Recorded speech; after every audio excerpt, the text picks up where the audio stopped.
Bem, a gente vai falar um pouquinho agora sobre a evolução da internet móvel. Para quem não está familiarizado com o conceito, a tecnologia das redes móveis é baseada em radiofrequência. O sinal é enviado e recebido via antenas e receptores com centrais conhecidas como estação de rádio base. Elas correspondem às áreas geográficas específicas e estão conectadas às redes de telefonia móvel e fixa.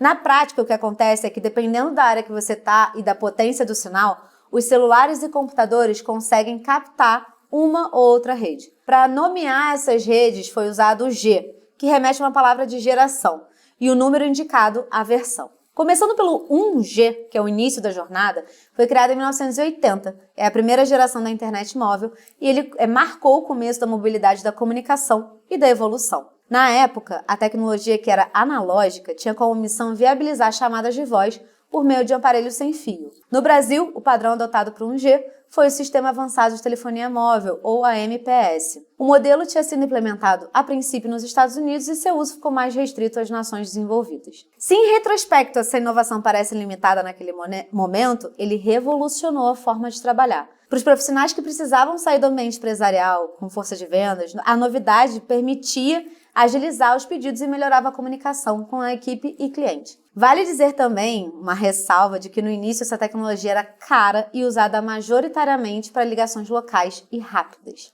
O 2G é a segunda etapa dessa evolução da internet. Ele já foi mais presente aqui no Brasil. Ele surgiu nos anos 90, mas se popularizou no país no final da década só. Os grandes trunfos dessa geração em relação à sua predecessora foram trocar a tecnologia analógica para digital, acrescentar o serviço de dados e implementar o envio de mensagens SMS. Essa possibilidade de rápida troca de mensagens também acelerou os negócios. O serviço de dados, então, ainda era bem rudimentar, mas já permitia algumas pesquisas de previsão de tempo que ofereciam um serviço de e-mail também, por exemplo. Só para vocês terem uma noção, a taxa de dados do 2G ficava entre 80 e 100 KB por segundo. Para assistir um vídeo de streaming, uma resolução razoável, hoje é recomendada uma conexão de 3 megabytes por segundo. Então, os padrões foram aprimorados com o passar do tempo. Passando agora para o 3G, ele começa a apresentar umas características mais próximas da internet que a gente conhece hoje. A terceira geração melhorou alguns recursos, como o envio de e-mails e SMS, e também agregou algumas funcionalidades que são utilizadas diariamente. Acesso à internet, chamada de vídeo, comunicação via VoIP, que é a voz sobre protocolo de internet, TV pelo celular. Quando surgiu aqui no Brasil, o 3G utilizava o sistema móvel de telecomunicações universais. O 3G ele começou a ser implementado pela Vivo em território nacional em 2012. Com ele, as redes sociais começaram a ser usadas massivamente, trazendo novas oportunidades para muitos setores, como de comunicação, marketing e publicidade. Por sua vez, essa etapa da evolução da internet móvel expandiu o uso da tecnologia para além dos celulares, como para os notebooks. Essa novidade facilitou a continuação das atividades em outros locais, além do escritório. Um bom exemplo são os eventos, como as feiras de negócios, que puderam contar com apoio tecnológico, independentemente da disponibilidade de banda larga ou de Wi-Fi. Falando agora do 4G, no cenário atual, essa é a geração de internet que domina os celulares em solo brasileiro. Se o 3G começou a era dos smartphones, o 4G transformou o dispositivo em um computador. Videochamadas agora podem ser feitas em alta qualidade, os streamings de vídeo passam a ser vistos em alta resolução. No modelo de trabalho remoto, as reuniões são realizadas em ambientes virtuais e os jogos online se tornaram parte da realidade dessa conexão. Talvez seja um pouco difícil lembrar de como era a vida antes das facilidades trazidas por essa quarta geração, que pode chegar a uma velocidade de 300 megabytes de downloads por segundo. Contanto, o que realmente se destaca nessa transformação acelerada pela tecnologia é o uso de aplicativos e serviços em nuvens. Conhecidos como apps, essas plataformas aproximaram as empresas dos seus consumidores finais, a oferecer a possibilidade de fazer compras online, escolher um produto à distância ou solicitar um delivery, por exemplo. As entregas, inclusive, foram uma das soluções que muitas lojas e restaurantes utilizaram durante o período de pandemia, por exemplo. Ao mesmo tempo, novos serviços nasceram do mundo de possibilidades aberto pelo 4G. Um caso amplamente conhecido é o de serviço de motorista por aplicativo ou de carona, como, por exemplo, o Uber ou o 99. Por fim, essa evolução da internet móvel também foi imperativa para a automação industrial, juntamente às redes de dispositivo de Internet of Things, ou Internet das Coisas. Com a conectividade como suporte da tecnologia, como Internet das Coisas, inteligência artificial e o machine learning, que é a máquina aprendendo, há ganho de produtividade e redução de custos e desperdícios. Só para exemplificar, segundo a McKinsey & Company, os testes de qualidade realizados com essas tecnologias teve um aumento de 90% na detecção de defeitos em comparação uma inspeção humana em fábricas, por exemplo. A cobertura de banda larga móvel urbana com a tecnologia 4G já está em 98,4% dos municípios brasileiros. Entre o 4 e o 5G, a gente tem uma tecnologia de 4.5, tá? É uma meia evolução, uma meia vida. Essa tecnologia ela foi tecnicamente conhecida como um LTE e ocorre com a combinação de diferentes frequências do 4G, além de uma utilização de 4 antenas simultâneas para transmissão de dados e modulação de sinal, que amplia a capacidade de carregar informações. Como resultado, tem-se uma rede móvel consideravelmente mais rápida que o 4G, mas não tanto quanto o 5G. Então, para utilizar essa nova tecnologia, foi necessário que o dispositivo receptor, ou smartphone, tablet ou qualquer outro, seja compatível, bem como a área que se situa o usuário do suporte do 4.5. E, finalmente, mas é importantíssimo, o 5G vai substituir a tecnologia 4G que é usada hoje pela maior parte dos smartphones e máquinas conectadas, mas também vai ser utilizado por dispositivos de casa, como computadores, e por aparelhos presentes em espaços públicos, como até semáforos urbanos e até mesmo carros autônomos. Além da maior velocidade de transmissão de dados, o 5G ele traz uma outra característica muito importante: a queda na latência. O que é a latência? O tempo de resposta entre um dispositivo enviar o pedido na rede de internet e ele ser respondido. É por conta dela que muitos avanços vão ser permitidos por essa nova tecnologia. Estima-se que, se no potencial máximo a tecnologia 5G seja capaz de atingir velocidades de download de 10 GB por segundo, 10 vezes mais que o máximo possível que pode ser alcançado numa rede 4G. Em termos práticos, isso significa que uma tarefa que demora 20 segundos no 4G, como baixar uma playlist de 1 hora no Spotify, pode levar 2 segundos no 5G. Além disso, a tecnologia 5G também oferece maior capacidade de conexão. Isso significa que mais dispositivos podem se conectar à rede simultaneamente, sem prejudicar a qualidade da conexão. Com essa nova tecnologia, espera-se que seja possível conectar até 1 milhão de dispositivos por quilômetro quadrado. A tecnologia 5G também está abrindo novas possibilidades para telecomunicações, com a capacidade de transmitir dados mais rapidamente e com menos latência. Ela pode permitir aplicativos em áreas como jogos, realidade virtual aumentada, telemedicina, carros autônomos e etc. Por exemplo, com a tecnologia 5G, os jogos online podem ser jogados sem atrasos ou interrupções, o que pode melhorar significativamente a experiência do jogador. Além disso, também permite a criação de jogos de realidade virtual e aumentada que oferecem experiências mais imersivas. Na área da telemedicina, a tecnologia 5G pode permitir a realização de consultas médicas remotas em tempo real. Isso pode ser especialmente útil para pacientes em áreas rurais ou remotas que podem ter mais dificuldade de acessar serviços médicos. O setor automotivo também pode permitir a comunicação entre carros autônomos e infraestrutura de cidades.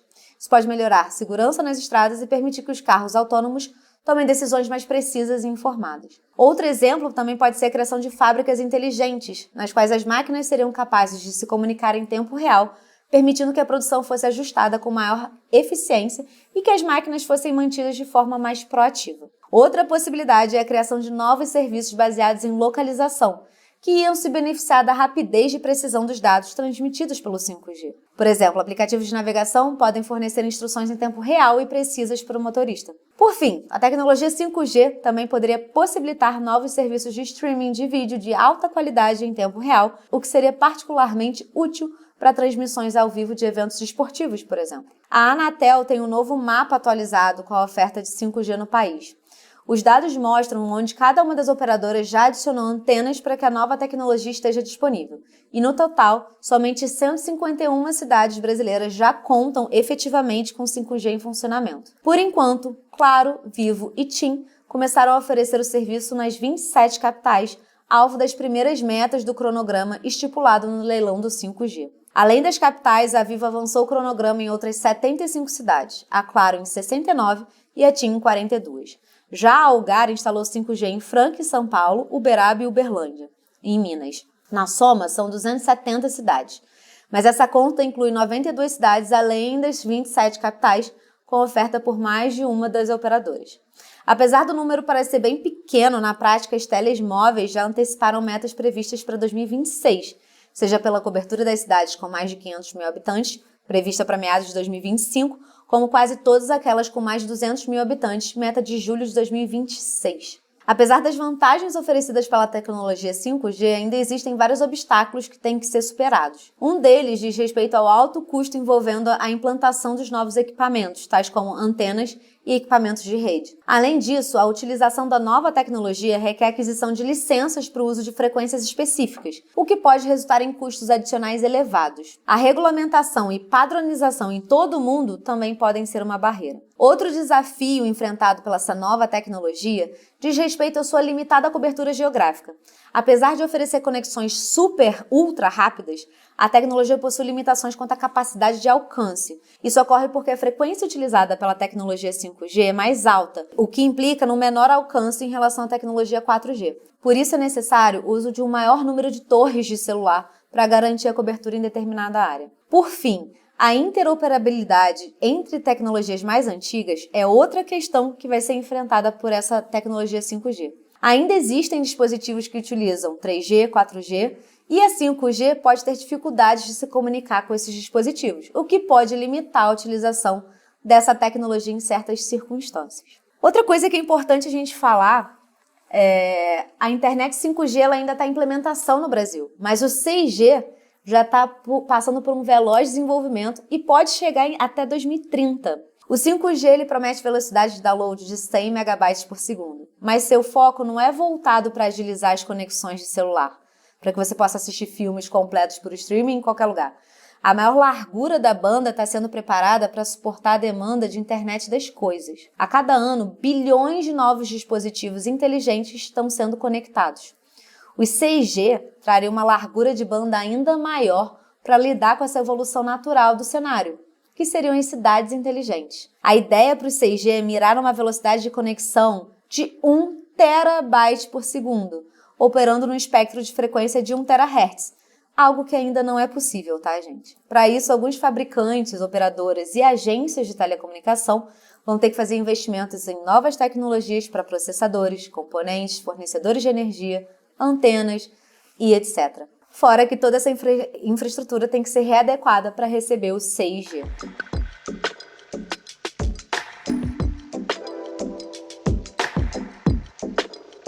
Falando um pouquinho das empresas especificamente, a gente vai passar rapidamente sobre o surgimento das empresas que a gente conhece hoje, que são as maiores operadoras do Brasil. Começando pela Telefônica Brasil, mais conhecida como Vivo, na esteira da privatização lá do Sistema Telebrás em 98, o Grupo Telefônica, de origem espanhola, adquiriu a Telesp, companhia estatal que operava os serviços de telefonia fixa no estado de São Paulo. A Telesp Celular, no entanto, foi arrematada pela Portugal Telecom. Com a compra da Telesp, a Telefônica adquiriu indiretamente a CTBC, empresa controlada pela Telesp, que operava no ABC Paulista. Posteriormente, em 99, a companhia adquiriu a CETERP, que era de Ribeirão Preto. Segundo a legislação vigente, uma companhia não poderia deter licenças de telefonia fixa e celular em uma mesma área de atuação. Então, em 2000, a CETERP Celular foi adquirida pela Telesp Celular. Em 2010, após uma série de negociações, a Telefônica adquiriu a participação da sua sócia, Portugal Telecom, na empresa de telefonia celular Vivo.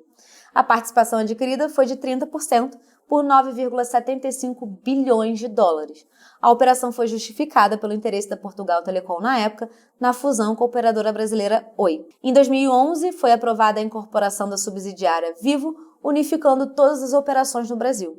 Em paralelo, também foi aprovada a mudança da razão social da companhia para Telefônica Brasil. Outra empresa que a gente conhece muito bem também é a TIM Brasil. Em julho de 98, o consórcio Maxitel, formado pela UGB Participações, que era propriedade da organização Globo e Bradesco, e pela Bitel Participação, de propriedade da Telecom Itália, adquiriu no processo de privatização da Telebrás o controle da Telecelular Sul e da Telenordeste Celular. Em 28 de novembro de 2000, a TIM anunciou a compra total da Maxitel, passando a deter 96,6% da participação acionária da empresa. Em 2004, foram efetivadas as incorporações das empresas TIM Nordeste pela TIM Sul e meses após da Telenordeste Celular, TIM Nordeste, pela TIM Participações. Em 2005, a TIM Participações anunciou a proposta de incorporar a totalidade das ações da TIM Sul e da TIM Nordeste, se tornando assim a TIM Participações, a TIM Brasil. Outra empresa muito conhecida da Bolsa é a Oi. Em 98, o Ministério de Comunicações decidiu privatizar o sistema Telebrás em 12 companhias, 3 holdings das concessionárias regionais de telefonia fixa, uma holding de operadora de longa distância e 8 holdings das concessionárias de telefonia móvel, banda A. A maior delas era a Telenorte Leste, Telemar. A Telenorte Leste foi comprada pelo consórcio liderado pelo Andrade Gutierrez Telecom por 3,4 bilhões de reais. Em abril de 99, teve seu nome mudado para Telemar.